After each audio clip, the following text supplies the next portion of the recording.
Bonjour, donc aujourd'hui on se trouve pour la présentation de ma Savage Axis en 222 Remington.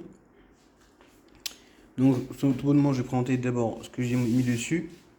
Donc j'ai mis dessus la lunette qui est avec la Schmeisser BA15, donc une lunette de 3 jusqu'à 12. Très bonne lunette, lunette fusion. Ça, j'ai mis dessus un châssis MDT. Et bien sûr tous les accessoires MDT qui vont avec. Évidemment un bipied pour être plus stable, un bipied UTG. Les bipieds UTG je les recommande parce que c'est quand même des très bons bipieds, c'est de très bonne qualité. Et j'ai également mis dessus une crosse Fab Défense. Voilà, Fab Défense. Bon, au début, c'est une crosse simple, hein, donc avec un plaque de couche classique que j'ai modifié. Et j'ai mis évidemment une crosse pliable. Parce qu'en fait, on était dans les sacs. L'arme est quand même assez longue. En tout, on mesure 1m10 déplié en entier. Donc voilà. Je vais montrer.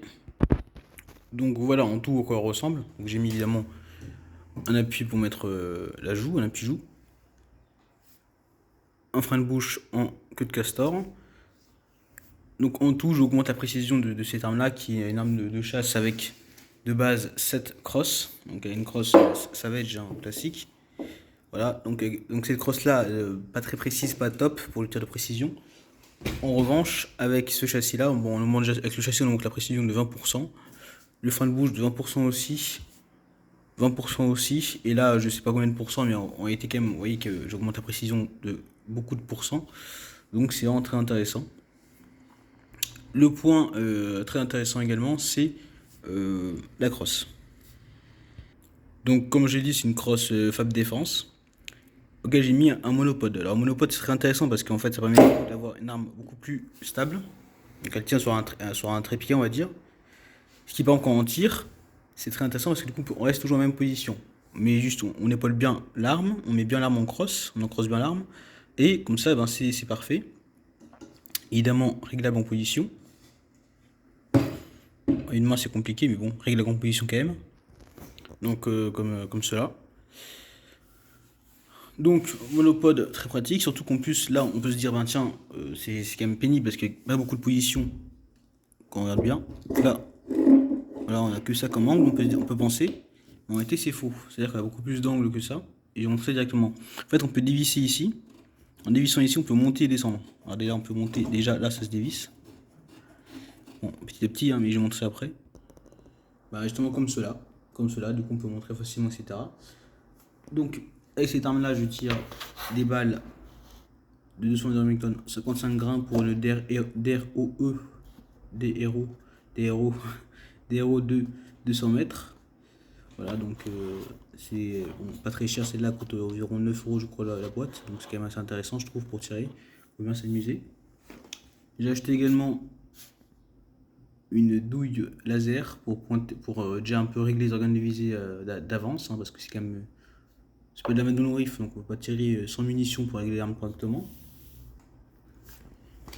Et évidemment la culasse Savage. J'en ai entendu dire que du bien. J'ai pas encore tiré avec cette arme là, donc je vais voir après. Je pense que je vais tirer plutôt demain.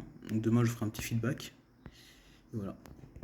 Donc pour les futurs acquéreurs de Savage, en fait, pour enlever la culasse, ce qu'il faut faire, en fait, il faut appuyer sur la queue de détente, comme ça, et appuyer ici en même temps. C'est un peu technique. En faisant ça, on peut rentrer la culasse facilement. Après également, ce qu'il faut faire attention, c'est que des fois ça part, ça se met là, et c'est clairement ultra compliqué de remettre ça correctement à l'intérieur. Moi, ça m'est arrivé une fois et j'ai galéré, et j'ai réussi, mais j'ai galéré quand même. Donc ça donne ça. Donc pour un peu une idée de la culasse, comme quoi elle coulisse bien. Donc vraiment c'est... Je pense que c'est agréable. On ne perd pas trop de précision. Et pour la queue de détente, là aussi je pense qu'il est assez correct. À voir. Il est quand même assez correct. Donc l'avantage des châssis MDT, c'est que déjà il y a plein de modèles différents. Donc moi je choisis celui-là parce que c'est celui qui est disponible pour la Savage. Il y en a plein d'autres. Le problème, c'est qu'elle coûte quand même assez cher, hein. Ça coûte environ minimum 350 euros, donc pour juste le châssis, hein. Même pas ça, même pas le reste, hein. Voilà.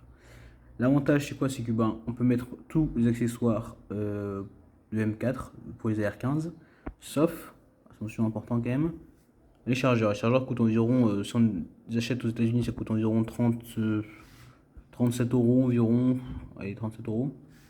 Sinon, ça coûte environ 50 euros ou même 60 euros en France. Donc, c'est assez pénible tout de même. Et surtout, c'est assez rare, hein. Il y a peu de gens malheureusement qui utilisent des châssis MDT, du coup, ça coûte quand même assez cher. Mais sinon, ça va. C'est assez correct. J'ai également mis une sangle de poing. Voilà. Et l'arme, quand même, vraiment, elle pèse lourd. Le châssis, quand même, est beaucoup plus lourd que le châssis en plastique. Ce qui fait que du coup, là, elle pèse 4,8 kg. Donc voilà, la vidéo YouTube est terminée. Voilà, n'hésitez pas à vous abonner. Et à bientôt pour d'autres représentations d'armes à feu.